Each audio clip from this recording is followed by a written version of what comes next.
Hello mga kagala, this is your AJ at samahan niyo ako sa gala natin ngayong araw. Ang pupuntahan lang naman natin ay isa sa mga napakagandang lugar dito sa North. At kung tawagin ay Batanes of the East na matatagpuan sa bayan ng Dingalan, Aurora. At ang rutang dadaanan natin ay simula sa San Jose del Monte, Bulacan, baybay ng Bulacan, Nueva Ecija hanggang Dingalan, Aurora. Tara, samahan niyo ako.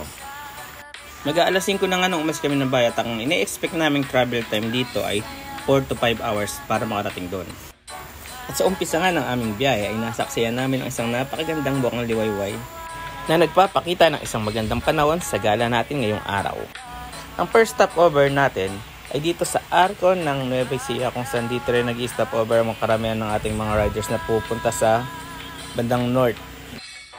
At andito na nga tayo sa exciting part ng ating biyahe. Ito yung papasok ng Gabaldon.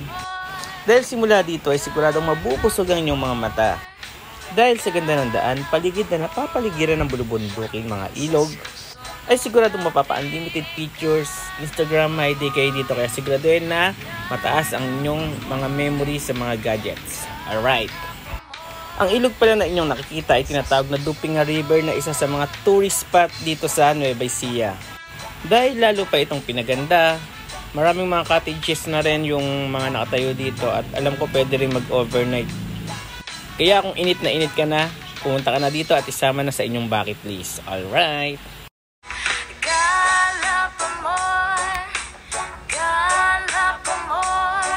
At dito na nga tayo malapit sa Arco ng Gabaldon kung saan tayo hinto para sa ating second stopover. Dumating tayo dito around 3 to 3.5 hours na ating biyahe. At syempre kumain muna kami at dito kami kumain sa malapit sa Arco ng Gabaldon.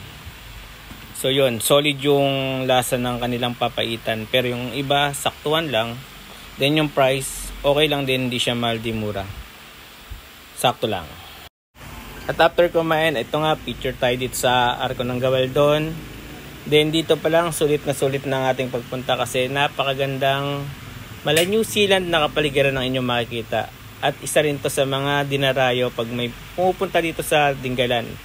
Talaga nag-stop over sila dito and taking pictures din and videos like this.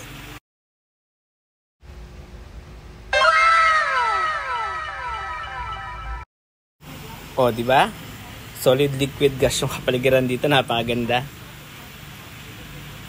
Then mamaya daanan natin yung highway na halos makikita natin sa Facebook and Reels. Yun yung dadaanan natin after nito at ito na siya. I came to you when never was too much, wondering what you would say. O ayan, ako na gumawa ng background music ha. No to copyright tayo. Yan, tuloy-tuloy ng ating biyahe. At talaga napaka-solid ng mga paligid na ating madadaanan dito. At wala kayong ibang marinig sa akin kundi solid na paligid dahil pag pumunta kayo dito talagang mapapa-stop over kayo kahit saan dito after ng Gabaldon na Arco. At ito pa nga isa sa mga pinagintuan namin. Talagang napa-amaze ako dito. Ito talagang mala New Zealand paligid.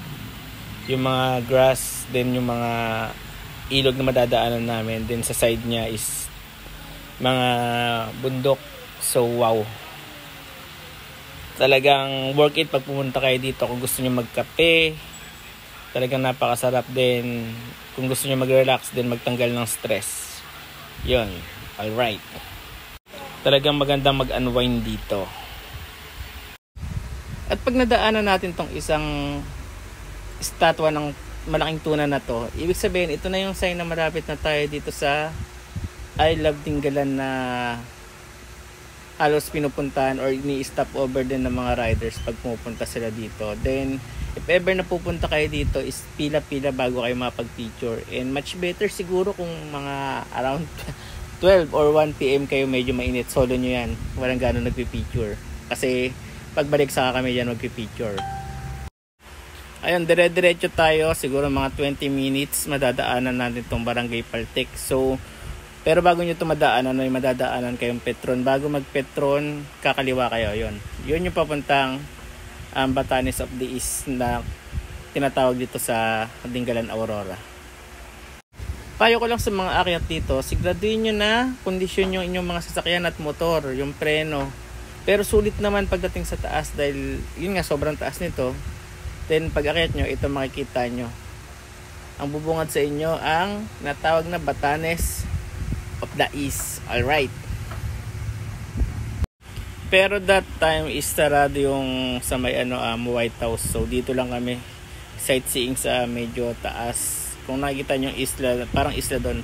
Yun, doon pupunta dapat. Pero yun, dahil sarado, dito kami. Ganda.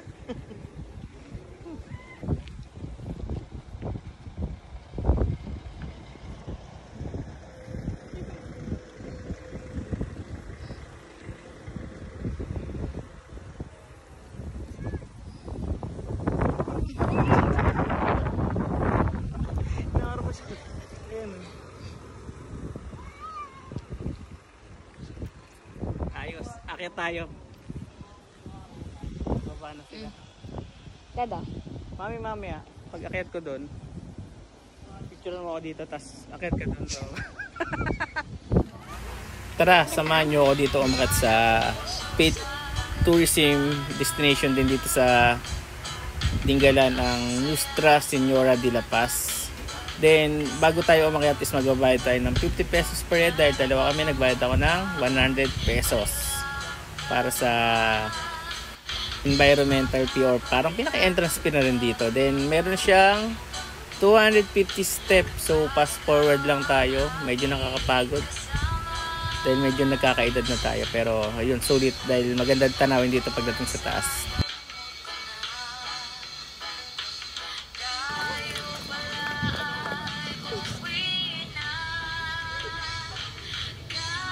Lang.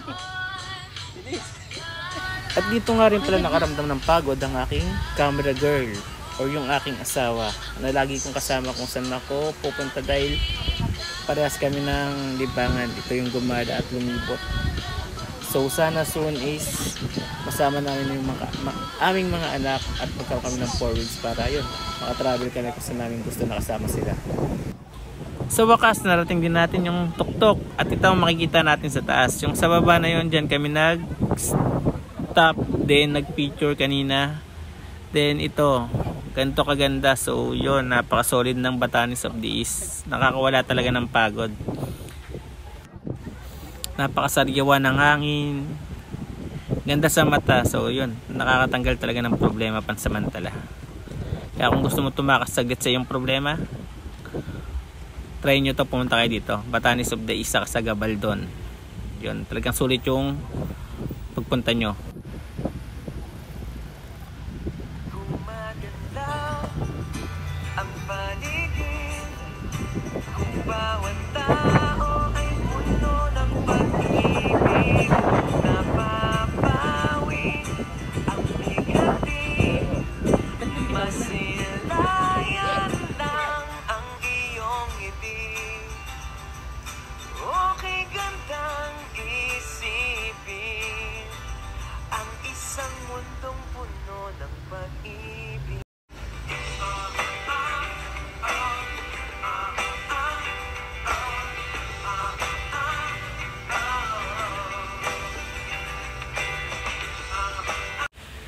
Yun, kailangan na nating umuwi. Then yun, pagbaba natin is merong mga souvenir area doon.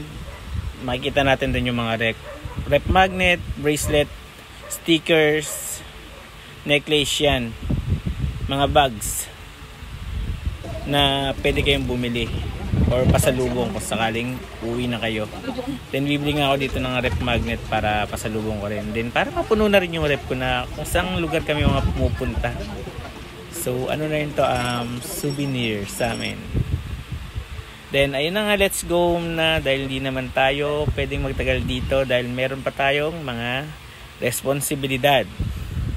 Kaya sa lahat na nakakapanood nito, isama na ito sa inyong bucket list dahil siguradong napakaganda at napakasulit at siguradong hindi kayo magsisisi pag ito ang pinuntahan nyo dahil isa ito sa mga pinakamagandang aking napuntahan sa aking paggagala. At kung nakarating kayo sa part ng video na to, please support my page, Kuya AJ's Vlog. Don't forget to follow, like, and share para maraming nakakapanood ng ating mga gala. Then soon, sana is maikot natin itong Pilipinas. Alright, hindi naman masamang mangarap, pero dapat laging nagsusumikap. Ito ang inyong Kuya AJ, ng Kuya AJ's Vlog. Bye-bye!